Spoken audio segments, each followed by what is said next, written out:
everybody. My house is known like a sugar factory between the chocolate and the cookies. But I thought I'd bring you along with me just real quickly. We have rain expected the next couple days, and I probably should have harvested these a month ago. This set looked pretty good, but I have some others that look really dry. So I'm gonna go ahead and harvest these. This is Coral Fountain Amaranth. We're gonna harvest these seed pods, ropes, whatever you want to call them, before the rain comes. And then I'm gonna put them in my shed to continue drying. But I am probably, like on this one, losing seeds already, and I don't really want them to hit the grass.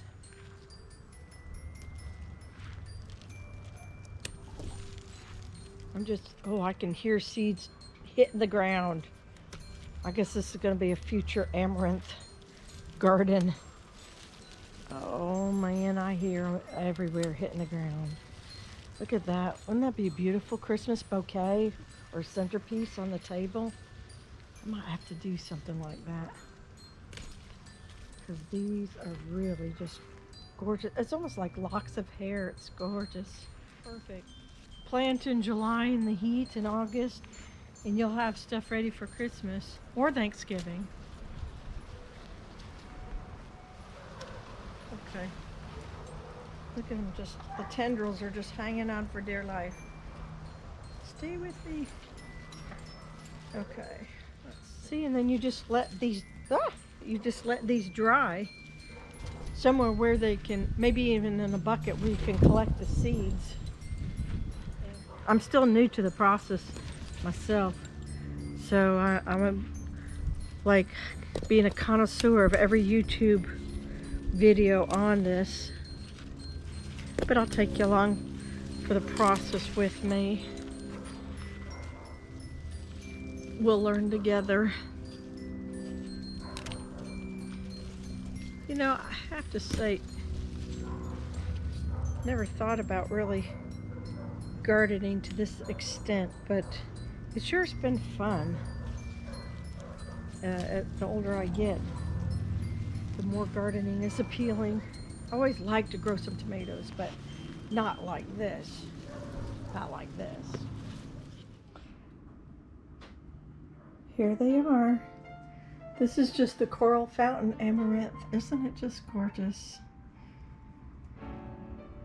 Truth be known, I didn't grow this at all for the grains. I grew it for the beauty, even right down to the color. I couldn't wait. But as you can see, this white cloth on here, you can see these little dots, and that's the amaranth grain.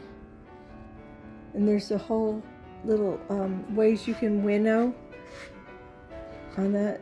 There's little flowers also. You see the red ones are the flowers, but the more tan ones are the gray seeds. More tan, I think. Let's see. Trying to see if we can knock some out for you. But there's also ants, which is why I'm not bringing it right into the house immediately. I just think that is so incredibly gorgeous. Just love that. So anyhow, I'm just gonna leave it out here, so when it should start raining tonight or something and rain for 2 days, just gonna keep it nice and safe in here and let it dry, shake it out.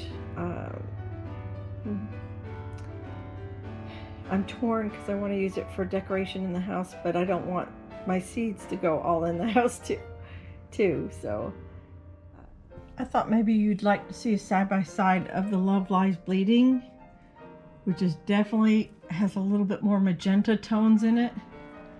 It's red, but it has a hint of that deep pink and almost red purple in there. And then versus the coral, which is sort of coral, but it's sort of pink too. At least here it is. In the book it looked more orangey.